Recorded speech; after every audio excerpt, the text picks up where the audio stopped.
Well, welcome to the next vlog. So, as always, in the description will be the list of the topics in this vlog and direct shortcuts to them, so you can skip any topics that you don't want to hear about. And that's pretty much all I have for this introduction this time. So, I was going to touch on some of my YouTube history again, except this time I'm going to talk about what my YouTube, goals have been and what am I on here for. So, part of what I'm on here for was whenever first of all, I started off with the website I said, and part of that website was mostly to provide information free of charge for people looking for information on rare dirt bikes. Now, it didn't necessarily mean Maicos at the time, and I do have some Husqvarna manuals up as well, but mostly I do have a bunch of Maicos manuals up on the website.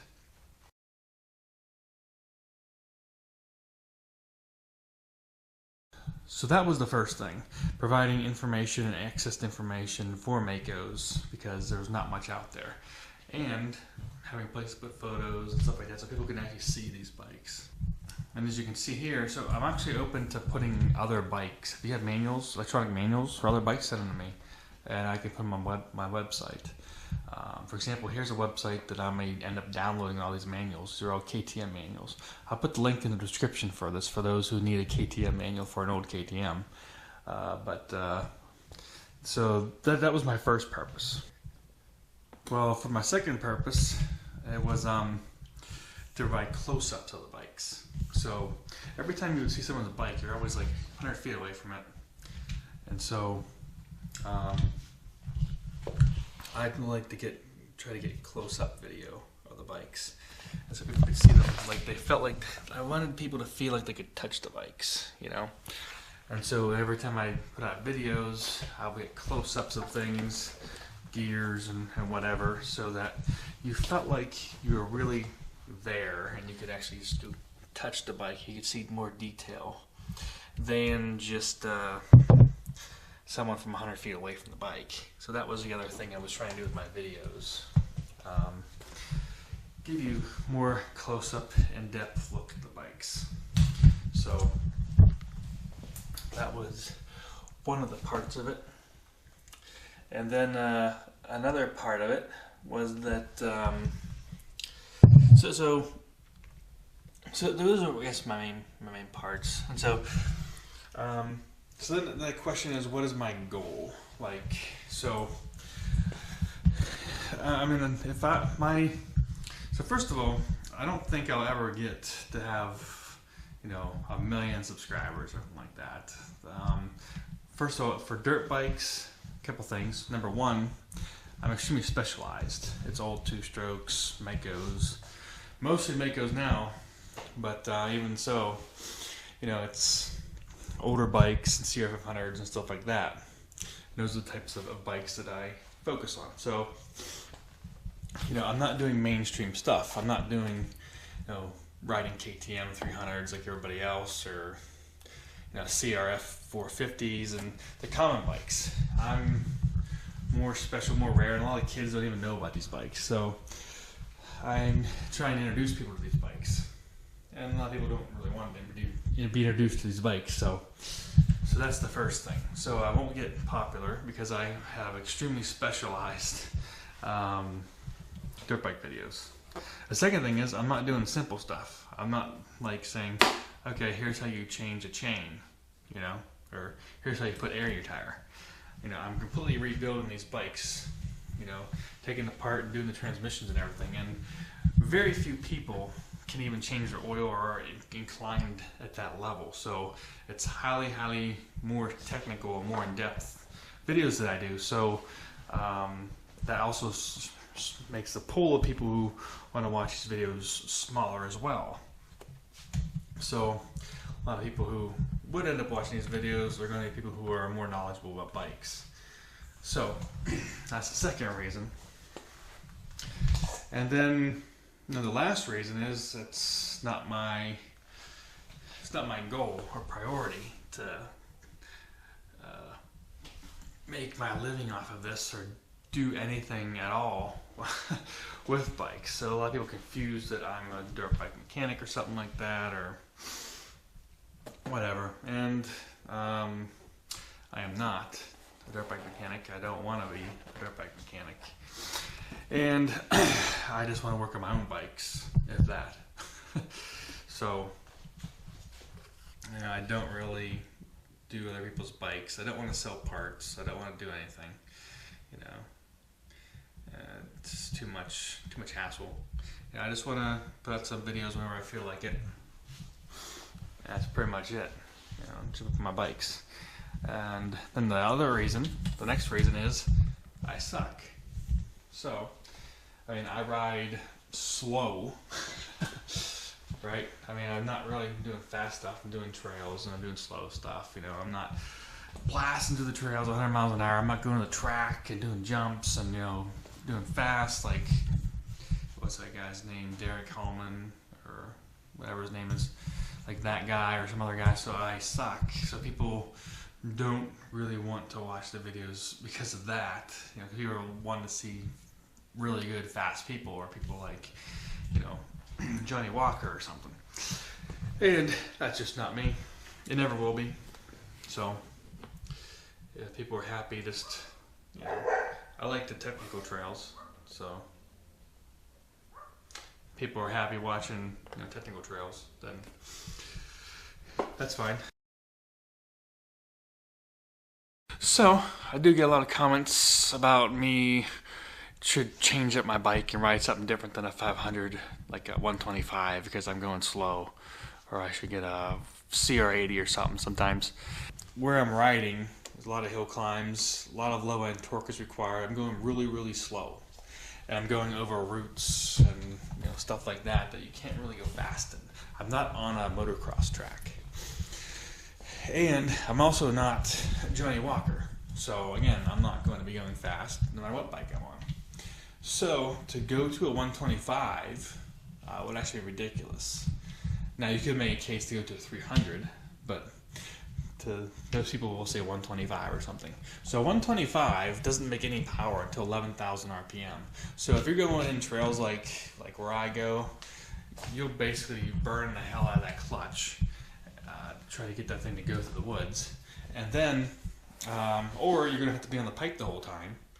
It's even more dangerous to go that fast through the woods where I ride. So be on the pipe the whole time, or you're gonna foul spark plugs left and right, because these big bores, they don't actually foul plugs that much because they're meant to run low RPM. I mean, people really can't go wide open with throttle on these. Very few people can. So, and they're not really high revving to begin with, so they're more resistant to low level RPMs than some of the smaller bikes, which will foul plugs immediately. You can't ride a CR125 low RPM. And if you ride them through the woods, people do though. People ride them through the woods, but it's a lot more of a workout. So anyhow, if anything though, and what I have thought about doing is trials bike. I have tossed around the idea many times of getting a trials bike and riding around, because where I ride, trials bikes would be perfect. In fact, there's trials only trails. So going through Singletrack and stuff like that would be perfect on a little trials bike.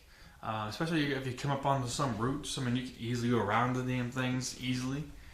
Not only that, but even if you couldn't make it over it, those things are so light, you just pick it up and walk up the hill with it. I mean, you could just pick up the trials bike and run through the Singletrack trail with it on your back. It's not like these bikes, which are pretty heavy. So comparing to a trials bike, they're pretty heavy. So yeah, who knows? Maybe someday there'll be a trials bike in this garage, but I've never committed to actually getting one yet. There's lots of logistics about the trials bike. You know, I wouldn't be able to ride the Maicos if I was riding the trials bike for the day. The gas tanks, I need to get the extended gas tanks so I could go farther. Then there's the idea of, would I get tired standing up the whole time on the newer trials bike? Should I get the seat addition to it? Stuff like that. So yeah, that's one other thing I've been thinking of, Trials bike.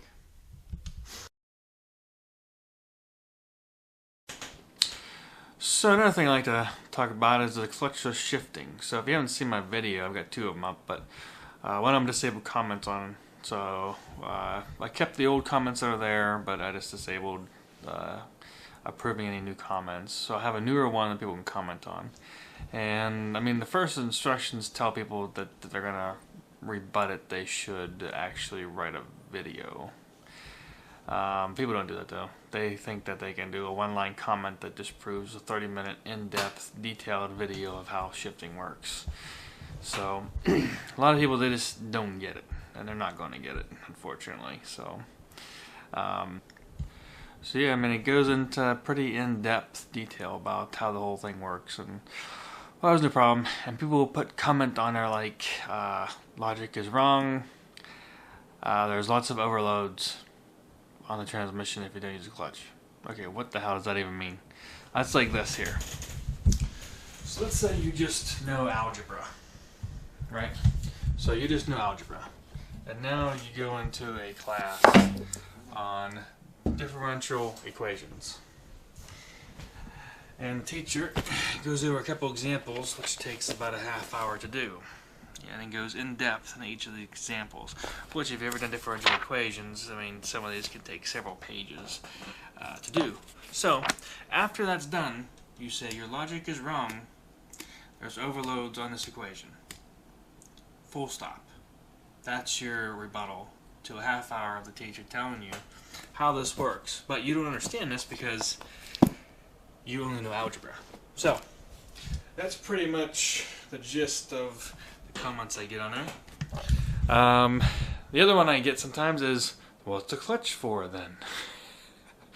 So I don't know if that's a serious question or if they're joking, because yeah, if you're not using the clutch when you shift, there's no reason to have a clutch. Let's see, stopping maybe? You probably don't want to stall the bike when you stop and have to go into neutral. Starting maybe? Because you don't want to slam it in the gear and have the throttle rod open and try to go from a dead stop. Perhaps varying the torque on the rear wheel so that you can maintain a certain speed or RPM, or try to get over some obstacle at a very slow RPM without stalling. So there's probably a reason. Nah, there's probably no reason besides shifting that you need a clutch. There's probably there's no real reason to have a clutch. So yeah, anyhow, there are, if you want to laugh, you can go there and see some of the people's comments. I mean, I don't even reply to most of them anymore, pretty much. It's kind of pointless. The problem I have though is that someone who's just as ignorant will go through and see that one-line idiotic comment and then think that that other person is correct, because they don't have enough, I guess, intelligence themselves to make their own mind up. So, and they actually watch the video and see what it says.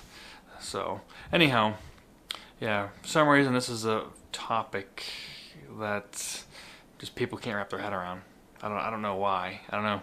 I mean, so for me, I've rebuilt, I mean, just on YouTube, you know, I've got 8 dirt bikes that I've rebuilt, and not one of them had any issues with the gears after I rode it. So, and I've had other bikes that I've owned for, you know, many years and had them rebuilt and no issues. So, I don't know.